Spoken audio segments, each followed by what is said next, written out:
Hello, second graders. Today we're going to be reading another book in the Mercy Watson series. This one is titled Mercy Watson Goes for a Ride, and it's written by Kate DiCamillo and illustrated by Chris Van Dusen. And in this story, Mr. and Mrs. Watson's poor kind wonder, Mercy, loves nothing more than a ride in the car. So I'm going to read the first two chapters to you. You also have the option in today's Seesaw to just go directly to Epic and read it for yourself. If you don't want to listen to my read aloud, you're welcome to do that as well. Okay, we're going to get started. Chapter 1. Mr. Watson and Mrs. Watson have a pig named Mercy. Every Saturday, Mrs. Watson makes a special lunch. "Time for our little Saturday something," Mrs. Watson says. "You've outdone yourself, Mrs. Watson," Mr. Watson says. "Oink," says Mercy.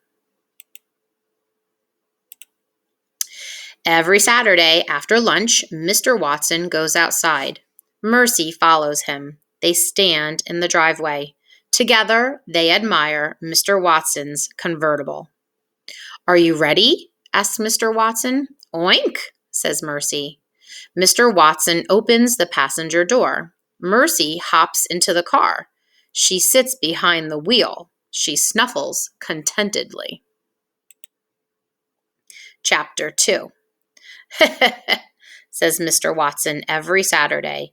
"You, my dear, are a poor kind wonder, but even poor kind wonders cannot drive cars." Mr. Watson gently pushes Mercy toward the passenger seat, but Mercy does not move. She does not want to sit in the passenger seat. Mercy Watson wants to drive. Says Mr. Watson again. He pushes less gently. "Scoot over, my dear." Mercy does not move. "Help me!" Mr. Watson calls out. Every Saturday, Mrs. Watson steps outside.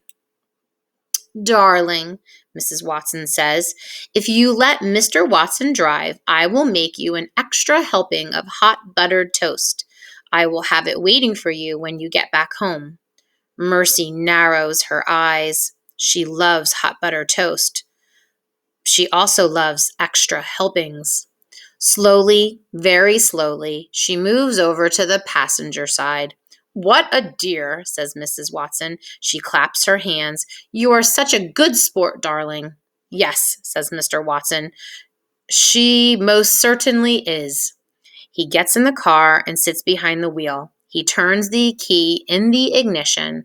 The Watson convertible rumbles to life.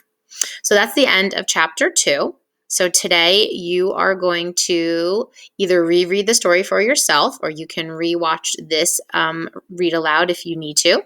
And then you'll be answering the questions that go along with chapters 1 and 2 in today's story, Mercy Watson Goes for a Ride.